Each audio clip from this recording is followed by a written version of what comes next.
about the smart board um, technology from administrators' point of view. First of all, administrators are going to look at it from a cost standpoint and by the results that you get from the use of any technology you bring into the school. So let's take a look at the cost first. First, you have the cost of the piece of equipment itself. So a smart board right now in its lower form, bare bones form, is around 16 to $1,700. Um, Now, to install one of these into a classroom, we'd have to make the classroom ready for it. So we'd have to add additional electrical. It's going to have power requirements. It's going to have additional data lines. We are also going to make sure that we have a PC in the room because these things need a PC to run. So any classrooms that don't have PCs, we have to accommodate with that. So that's the cost. That's your actual cost. Now you have to look at the installation. The installation is going to be about twice, or actually double, of what the cost is by the time you get done with it. You know, $1,700, you can double it, and that should cover putting in the electric and the data and everything else, and making sure you have available ports in the switch, in the switch room. So there's definitely things to think about on an infrastructure level. It's going to cost us some money. Second cost is going to be training. Now, train people on these. We're going to have to train. We're going to have to pay for people to get trained.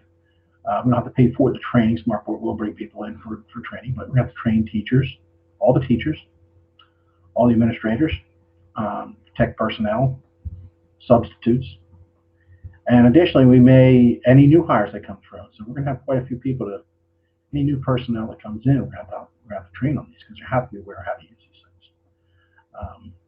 Now, the training itself consists of a 3-day training course, which is limited to the function and the bare bones on how to build a lesson plan for it. Okay, so that's what you have on the training end.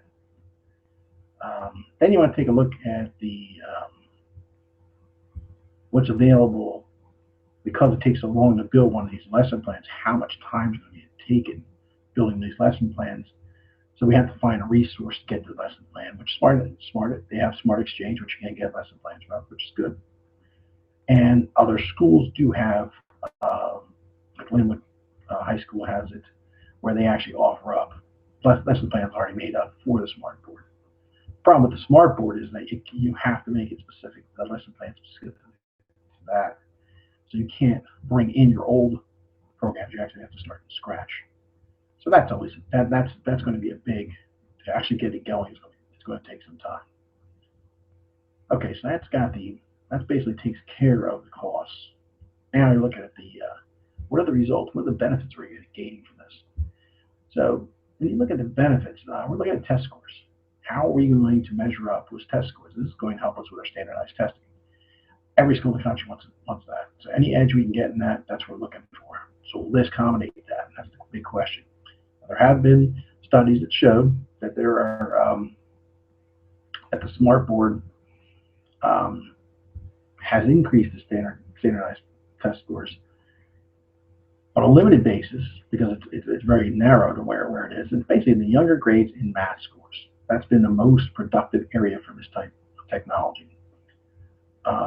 In Ohio, they had one where there actually was they had a study in the 3rd and 4th grade in the same class, and they instituted a math class, and the teacher used it consistently. So used it regularly, 3 to 4 times a week minimum. And their scores were phenomenal. 100% of the kids passed the Ohio State Achievement Test in math, and 90% of those kids increased their scores by 10% for the prior year. So that's a 10% increase. So that's phenomenal. That's significant data to say this is definitely a good product. But that's limited there. Language doesn't translate to language the same way. So it really doesn't have the same effect across the board. So you're limited to where you're going to bring it. So overall, and the other end of it is because it's limited. Apple TV's got Apple has Apple TV with an iPad solution. That's half the price. So overall, this product is not really what we're looking for. It's more expensive and it's more difficult to use and institute in the classroom. The Apple TV is functions better. It's more interactive. You can bring anything to the web. You can use your old lesson plans.